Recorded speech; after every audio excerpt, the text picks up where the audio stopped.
Kita berdoa. Bapa di sorga, kami bersyukur dan terima kasih pagi hari ini kami umat Tuhan, orang-orang yang percaya dan diselamatkan Tuhan, berkumpul di rumah Tuhan untuk menyembah, mengagungkan Tuhan, juga bersama-sama dengan Tuhan, bersama-sama dengan kami, sesama umat yang diselamatkan Tuhan, karena kami percaya Yesus Tuhan. Tolong hamba-Mu yang akan menyampaikan, menguraikan kebenaran firman Allah, agar menjadi kekuatan dan kesegaran iman kami mengarungi kehidupan ini. Dalam nama Tuhan Yesus kami berdoa. Amin. Silakan duduk Bapak sekalian.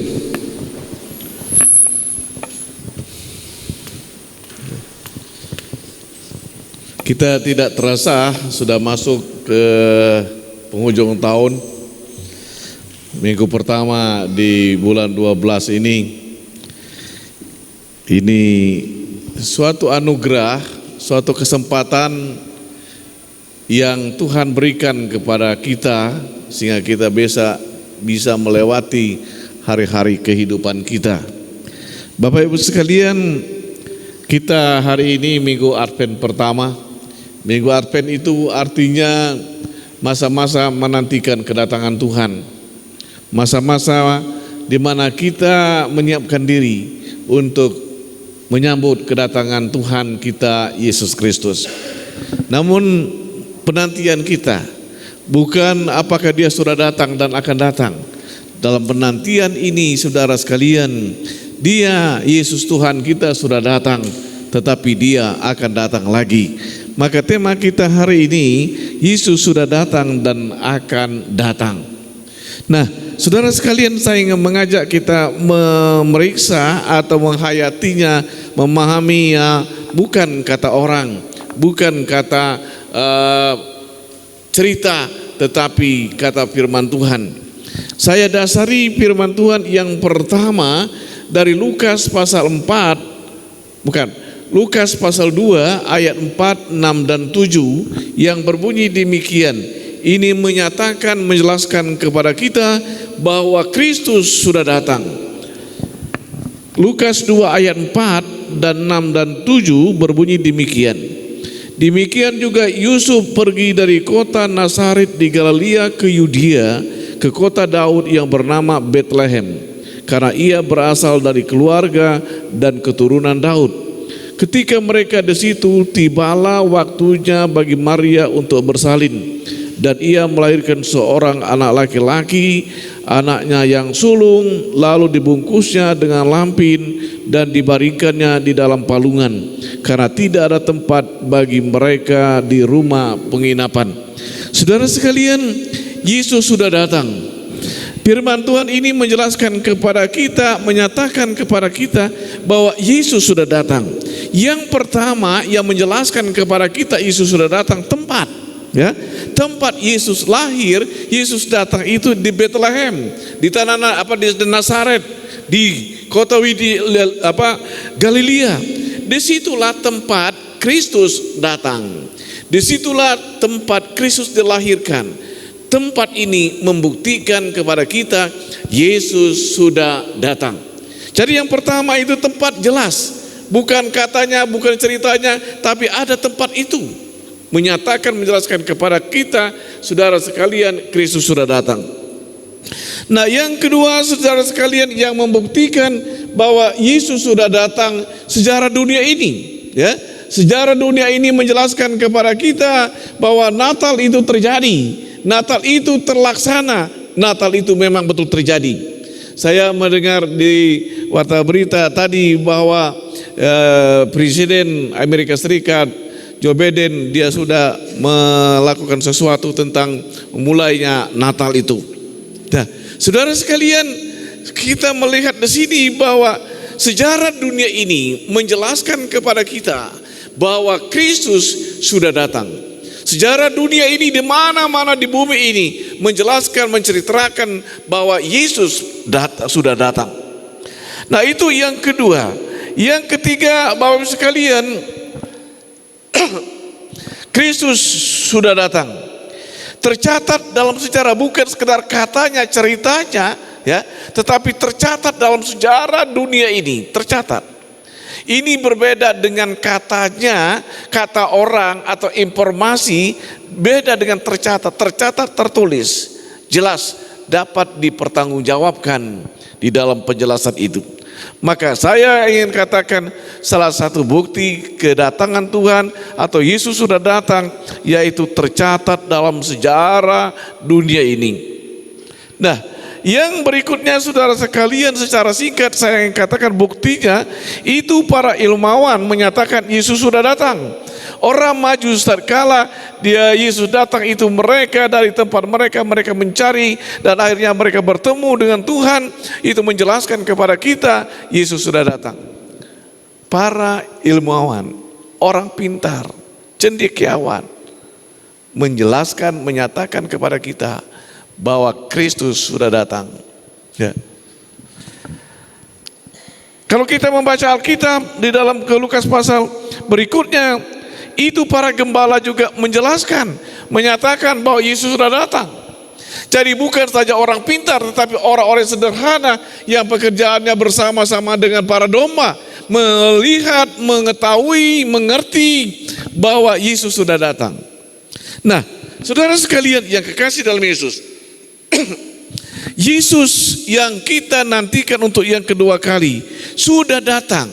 Maka dia berkata dalam Yohanes pasal 14 ayat 6, akulah jalan kebenaran dan hidup. Tidak seorang pun datang kepada Bapa kalau tidak melalui aku. Artinya apa? Itu menjelaskan kepada kita Yesus sudah datang, dia sudah berbicara, dia sudah berkata, dan dia mengajak supaya ikutlah aku, kata firman Allah.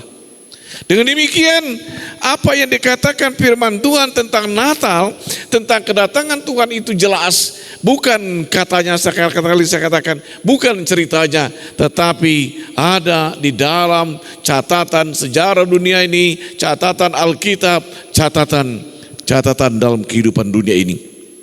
Saudara sekali, itu buktinya. Ya. Nah, jadi saya mengajak kita umat Tuhan jangan ragu, ya, jangan tidak percaya. Sekarang banyak gangguan-gangguan, pengajaran-pengajaran, pemahaman-pemahaman.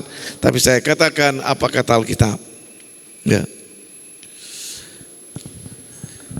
Yang berikut ini yang menjadi penantian kita. Yesus akan datang kedua kali.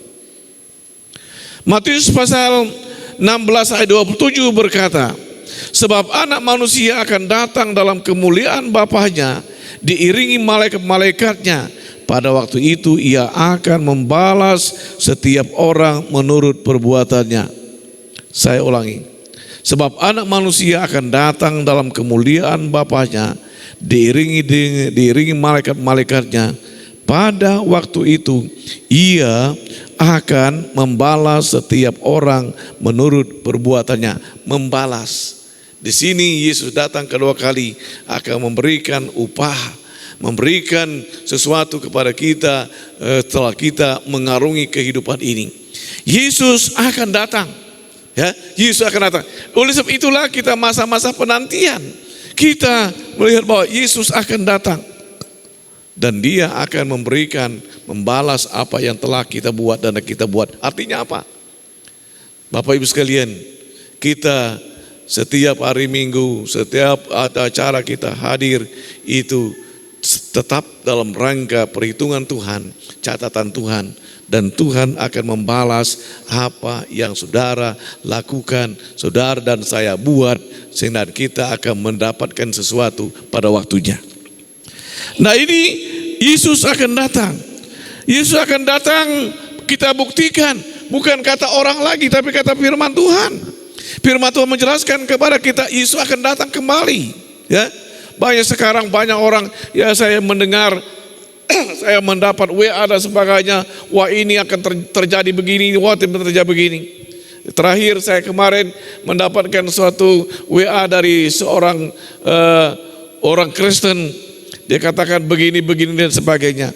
Saya katakan kepada dia, ya udah biarlah berlalu, tidak usah dipikirkan itu. Yang penting kita percaya, kita ikut Tuhan dan setia kepada Tuhan. Kata firman Allah, apa kata firman Allah? Dan jelas Yesus akan datang kembali. Nah, oleh sebab itulah saudara sekalian, kita masa-masa penantian ini, karena Yesus akan datang dan kata firman Allah. Yang berikut saudara sekalian, tanda dunia ini menyatakan Yesus akan datang. Yang lagi hangat di televisi sekarang, seorang anak membunuh ayah, ibu dan neneknya. Ya. Saudara sekalian, ini menjelaskan dan menjelaskan kepada kita, memberitahukan kepada kita firman Allah bahwa itu benar, bahwa kejahatan demi kejahatan, anak membunuh bapak, bunuh orang tua, dan orang tua membunuh anak dan sebagainya. Kejahatan terus menerus, kejahatan. Ya. Dulu tidak ada istilah perdagangan orang. Sekarang perdagangan orang banyak. Kalau misalnya Bapak Ibu ada kesempatan berjalan-jalan ataupun liburan ke Amsterdam, ya, di situ orang-orang dipajang seperti jualan. Sewaktu saya ke sana, seorang teman berkata, kok manusia dipajang ya untuk dijual. Saudara sekalian yang kekasih dalam Yesus, ini menjelaskan kepada kita bahwa sejarah dunia ini menjelaskan kepada kita Yesus akan datang.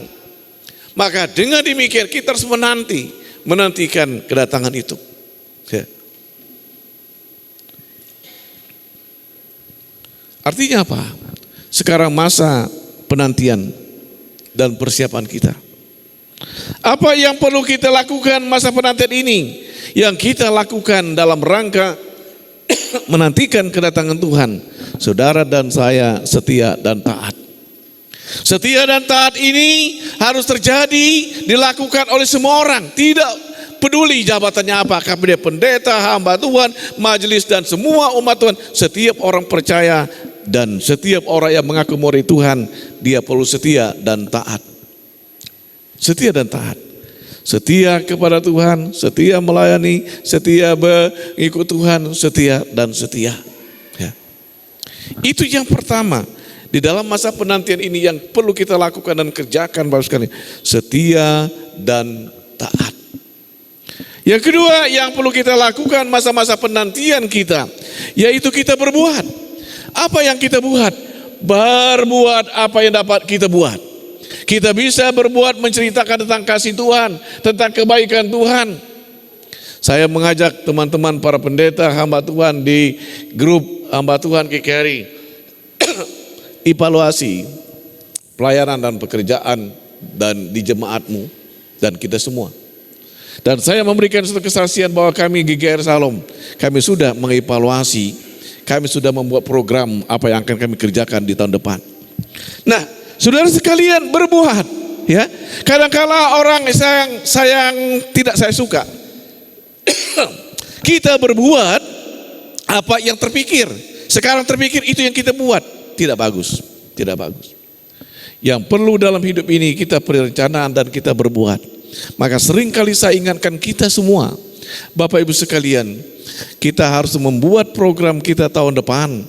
Dan tahun depan kita tidak lagi berpikir apa yang akan kita kerjakan. Tetapi kita berpikir bagaimana mengerjakan, berbuat apa yang dapat kita buat. Sesuai dengan apa yang kita rancang.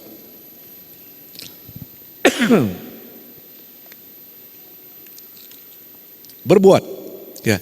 Jadi Bapak Ibu sekalian, berbuat itu melakukan, berbuat itu mengerjakan, berbuat itu beraktivitas, tidak pasif, tidak diam, tapi dia berbuat. Banyak hal yang bisa kita buat. Bapak Ibu sekalian, kita beribadah ini kita sudah berbuat sesuatu, kita melakukan sesuatu. Yang berikut di dalam masa penantian ini di samping kita berbuat, saya tidak jelaskan lebih dalam tetapi poin-poinnya saja Bapak Ibu terjemahkan dan kembangkan. Yang ketiga dalam masa penantian ini yang perlu kita persiapkan, yaitu kita saling kuat menguatkan satu sama lain. Nah ini yang kita perbuat atau yang kita lakukan yang terjadi dalam kehidupan kita sebagai umat Tuhan, sebagai warga gereja. Kita saling kuat menguatkan. Ya, saling kuat menguatkan, bukan saling melemahkan, bukan saling menjatuhkan. Ya. Tadi malam saya memohon doa kepada kita tentang panitia sidang sinode. Banyak sekali informasi kata yang tidak menguatkan, tidak membangun. Maka ada seorang hamba Tuhan, dia seorang hamba Tuhan, tetapi dia juga bekerja dalam suatu pekerjaan. Saya puyeng, mumet mendengar informasi-informasi yang ditulis dalam grup ini. Pusing saya. Ya. Saudara sekalian, karena melemahkan, karena tidak membangun, karena tidak memberikan semangat. Saudara sekalian, ingin saya katakan dan mengajak kita semua, masa-masa sekarang kehidupan kita saling menguatkan, kita saling membangun, bukan saling melemahkan dan saling menjatuhkan. Saudaraku yang kekasih dalam Yesus, kecenderungan orang itu sering kali melemahkan satu sama lain. Ya, kadang-kala karena semangatnya berkata-kata, semangatnya berkata-kata, itu kata-kata melemahkan orang lain, tidak menguatkan. Saudaraku yang kekasih dalam Yesus, mari kita sebagai warga gereja, sebagai jemaat Tuhan, kita kembangkan cara dan gaya hidup yang saling kuat menguatkan, saling membangun satu sama lain, dan kita kita berupaya untuk tidak melemahkan satu sama lain. Ya, melemahkan satu sama lain. Saya sebagai hamba Tuhan kepada teman-teman rekan hamba Tuhan, saya berupaya mengingatkan. Tetapi kadang-kadang dipancing terus kadang-kala itu ya, juga gitu ya. Ya. Saudaraku yang kasih Yesus, tetapi kita berusaha tetap dalam rangka saling kuat menguatkan satu sama lain. Ya. Biasanya orang yang merasa tidak setuju itu dia akan alihkan dan sebagainya. Kesimpulan kita apa? Kesimpulan kita yang pertama, saudara dan saya berkata puji Tuhan. Enggak. Itu yang pertama yang perlu kita lakukan dan kita terus katakan puji Tuhan. Apapun yang terjadi di dalam hidup ini, apapun yang terjadi dalam pengalaman hidup kita berkata puji Tuhan. Ya. Puji Tuhan. Karena kalau kita berkata puji Tuhan, kita mengingat Tuhan, segala sesuatu itu ada maksud dan tujuan Tuhan dalam hidup kita. Bersyukur, ya, ditambah puji Tuhan, bersyukur kepada Tuhan. Terima kasih Tuhan untuk yang terjadi, ya, untuk hal yang terjadi. Bersyukur, puji Tuhan. Ya. Yang kedua, sebagai suatu kesimpulan kita melakukan, kita berbuat apa yang dapat kita buat, dan kita berbuat dengan setia dan taat. Taat. Melakukan, bukan pasif, bukan diam. Sekarang kita mau Natalan, Bapak Ibu sekalian, bukan? Ya. Celengan kita gimana kira-kira? Ingat enggak? Ingat ya? Ingatlah, ya, apalagi sudah mau ini ya. Ya, jadi kalau ingat ya tolong diperhatikan kan gitu. Tidak ada pesan sponsor. Ya. Ya, saya aja kita ingat, ya, ingat dan kita melakukan apa yang dapat kita lakukan. Jangan Bapak Ibu berpikir wah mau melakukan yang tidak dapat dilakukan, sia-sia. Tetapi kita berpikir apa yang dapat saya lakukan, apa yang saya mampu saya kerjakan, dan apa yang mampu saya berikan itu, lakukanlah itu. Ya. Saya kadang-kadang waktu lalu itu berpikir bodoh menurut saya. Saya di depan komputer kok saya tulis ya pesan atau surat kok saya ketik di sini surat sampai di luar negeri sana. Gimana caranya ya? Nah, karena saya bukan orang IT dan saya tidak paham untuk itu. Tapi bikin pusing sendiri. Dan akhirnya saya menyadar bahwa ini ya sesuatu pekerjaan yang tidak tepat, ya, alias kurang pintar, karena bukan bidang dan saya tidak pernah belajar dan memahami itu. Nah, melakukan apa yang dapat kita lakukan dan bernilai berarti bagi kita maupun orang lain. Dengan demikian yang terakhir Bapak sekalian yang saya sampaikan, siap atau tidak siap, Yesus pasti akan datang. Ya, saudara sekalian, hari besok itu kita siap dan tidak siapnya pasti akan datang lagi hari Senin itu. Ya, pasti akan datang. Yesus Tuhan juga sama, bahwa Yesus akan datang lagi, saudara dan saya siap atau tidak siap, ya. Yesus pasti datang dan kita akan bertemu dengan Dia dan akan bersama-sama dengan Dia. Dia datang untuk memberi apa yang telah kita buat. Dikatakan firman Tuhan, balas memberikan apa yang kita perbuat. Dia datang untuk memberi kepada kita, ya, memberi kepada kita. Saudaraku yang kekasih dalam Yesus Kristus, bila firman Allah ini mengingatkan saya dan saudara, Yesus sudah datang, maka kita beribadah di tempat ini, kita menyembah Tuhan. Tetapi yang paling penting lagi perlu dihayati, direnungkan, Yesus akan datang lagi kedua kali dan akan bersama-sama dengan kita dan untuk menjemput kita. Kita siapkan diri di dalam masa-masa penantian ini. Tuhan pasti datang.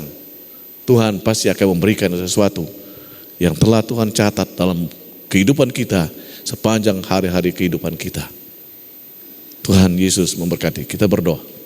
Bapa Surgawi, kami bersyukur dan terima kasih untuk firman Allah yang boleh mengingatkan dan memberitahu kami.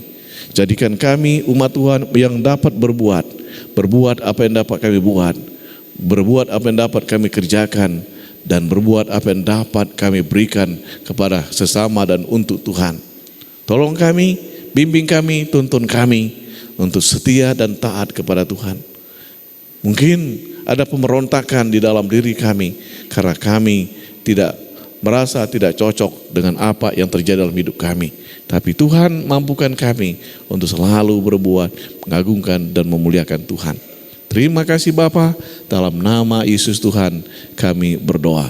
Amin.